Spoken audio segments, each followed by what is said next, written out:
We meet up at 7-Eleven in Montalban. Unang photo ops dito kay Ka Andres sa may paanan ng Mount Lagyo. Hindi palalagpasin ang madaming photo ops. Yan yung mga rock formation na mayroon dito. Pagpapatuloy ng aming pag-hike, eto naman, nanguha naman kami ng mga hinog na aratilis along the way. Siyempre, tuwang-tuwa tayo na manguhan yan. Yung bang naalala nung bata pa. Kayo ba kumakain din yan? At nangunguhanin? Naku guys, ang saya-saya manguha dahil napakadami niyang bunga na naglalaglagan lang.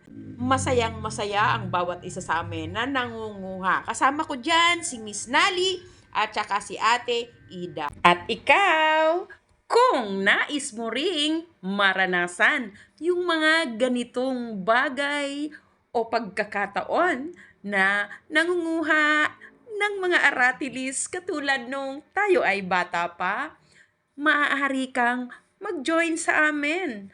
Let's have fun sa pag-akyat. Ayan ang aming mga nakuha. Napakarami. We really took the time to get all of those right.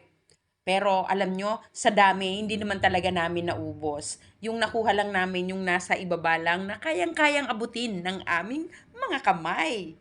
Kita nyo naman, super enjoy ako sa pagkain at pagsipsip ng mga hinog na nakuha namin. Ang tamis niyan guys. At wala akong pakialam kung mayroon nitong uod. Di bale, pangpaganda raw ng boses ang mga uod. Ehe. Kaya pala ang ganda na ng boses ko. Hindi ka naniniwala? Sige, try natin. Kung lahat may hanggan, pwede bang wag mo na akong sukuan? O diba? Ang ganda ng boses ni Auntie. Charot lang, charot lang. Balik tayo dito sa Joey's Peak kung saan tayo ay nagpo-photo ops. Kwentuhan ko muna kayo guys. Dito sa Joey's Peak, madalas kaming pumunta rito. Dadaanan talaga namin to kahit hindi naman talaga ito dadaanan namin. Pero hindi po pwedeng hindi kami umakyat dahil masarap tumambay doon sa kubo nila sa taas. Order ka lang ng any food na meron sila sa tindahan nila, tapos samahan mo na ng kape.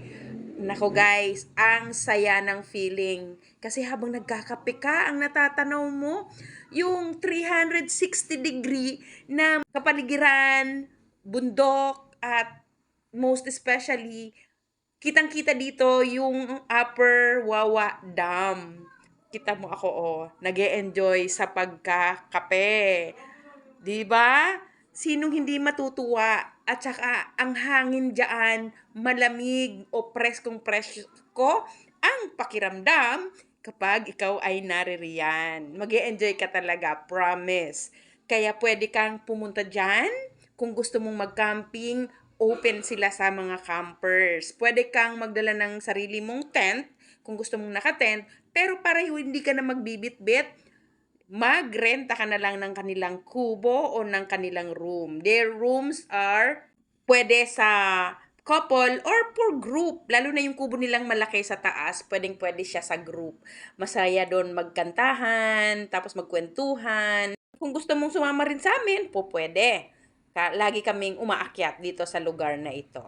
At ayan yung mga daanan, dahil galing nga kami sa Joey's Peak, bago kami bumaba, dito na kami dumaan sa Susung Dalaga, Ararat, Pulo. This is nung summer pa, kita mo naman yung mga kugon is brown pa. Ngayon, very green na yan. Yung una kong nai-upload is green, nung isang linggo lang yon.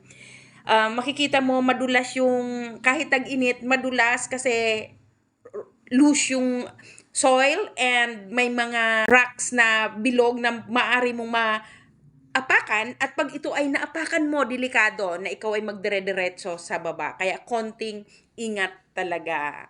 At kung naririto ka sa may Mount Ararat, Pulong Gubat, matatanaw mo yung mga iba-iba pang Sierra Madre Mountain Range. Mahaba na yung ating video guys, kaya magpapaalam na ako.